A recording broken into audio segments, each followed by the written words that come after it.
Ang hudyat ay isang puto. Huwag kayong mabahala. Diyos, Maria Joseph, ang dansa na ito ay mga ginagawa ng mga ponyemas sa fraile.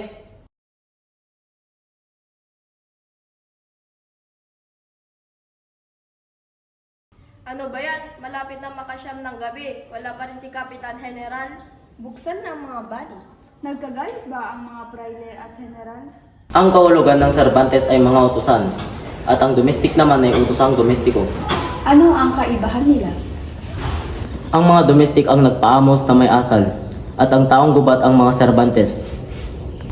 Tama, ang iba ngayon walang kagalang-galang sa magandang katulad ko. At tila Maladonya. Tingnan mo dun, oh. May bakanting upuan.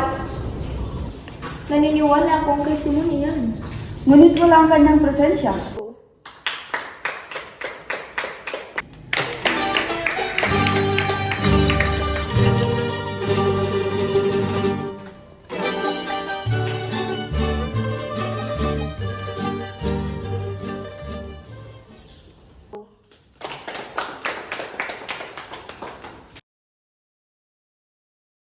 Bukas o makalawa ay maaaring mamatay. Katulad ng Pilipinas. Sa pamamagitan ng hudyat ko'y ako'y nakahanda at natitiyak ko ang aking tagumpay. Ako'y naparito upang hihandog ang dalawang bagay na iyong kamatayan o kinabukasan. Ang aking kamatayan? Sa pamamalaan ka ba o sa amin na sumisiil o sa iyong inang bayan?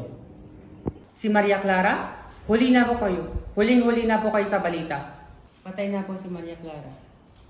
Buhay si Maria Clara! Nararapat na mabuhay si Maria Clara! Ang buong katawan ay nakalatag ng lason.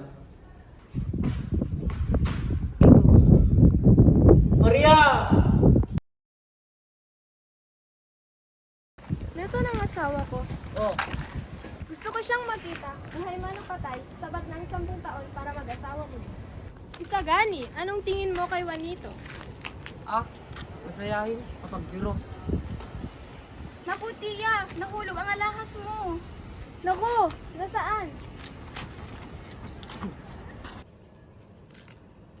Mabuti naman at nagkapanahon tayong magkaisa. Galit ka ba?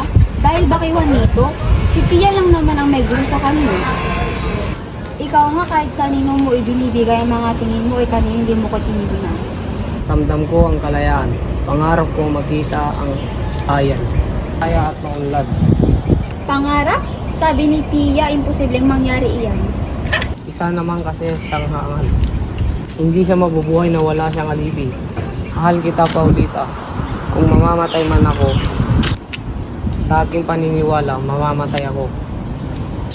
Maligayang ipaglaban ng inang bayan. Paulita, Paulita! Halika na, umuwi na tayo. Sumama kay Sagani! Mga Ginoo, ang pansit lang na may sopas ang napakasarap. Gaya ng napapansin mo kay Sandoval, ang hali ay hipon, itlog, sutanghon at iba pa. May 3 pa tayong ulam, lumpiang chino na gawa sa laman ng baboy. Tanggalan ng ilaw si Padre Iren.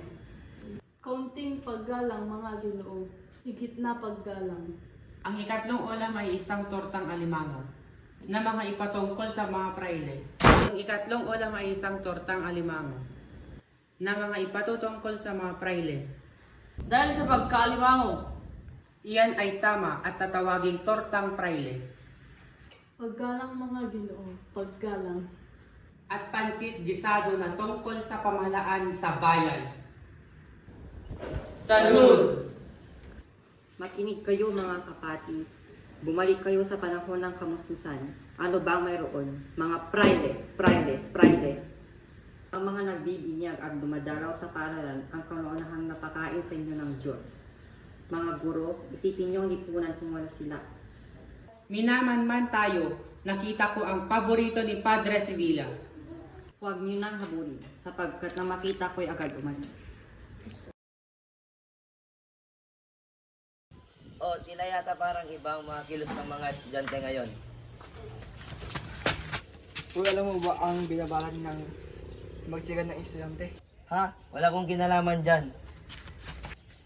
Basilio, nasa hapunan ka ba kagabi? Hindi po dahil inalagaan ko po si Kapitan Tiago kahapon. Mabuti naman. Ginoo, kasama po ba si Simon sa pinagbintangan? Ngunit mga estudyante lamang. Sige, salamat po. Natutuwa ka, Basilio. Wala nang klase. Bakasyon na, bakasyon na. Bakit? Ano bang nangyari? Wala naman. Papakulong lang naman tayong lahat. Ikakatuwa ko yan? Aba, kung walang klase, dapat magsaya. Aba, kung walang klase, dapat magsaya.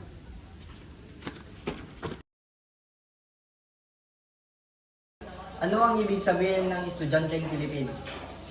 Na kayo sa iyong pagtupad sa iyong tungkulin. Kami tumutupad ng aming tungkulin. Anong tungkulin ang inaatang niyo sa amin? Tungkulin sa Katolisismo, maraming Pilipino. Nagpapahayag na di dapat matuto ang kabataan. Iyan ay napakabigat na paratang.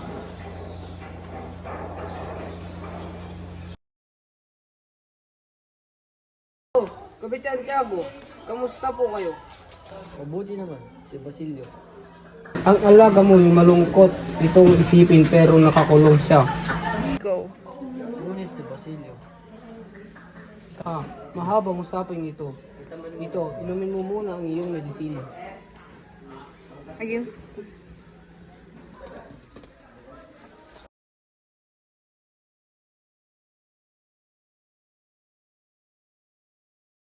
Tayo na si Kapitan Tiago. Nang hindi pa nagkukumpisal?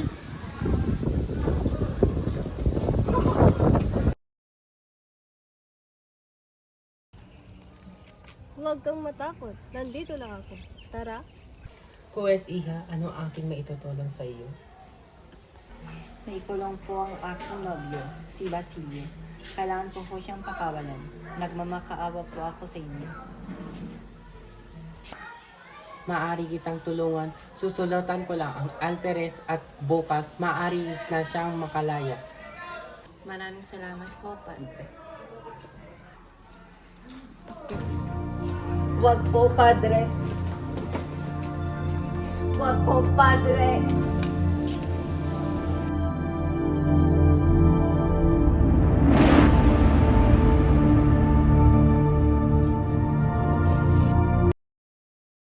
Sabi-sabi na may isang dalagang tumalon sa kumbento. May isang dalagang tumalon sa bato at namatay. Namatay? Isang dalaga?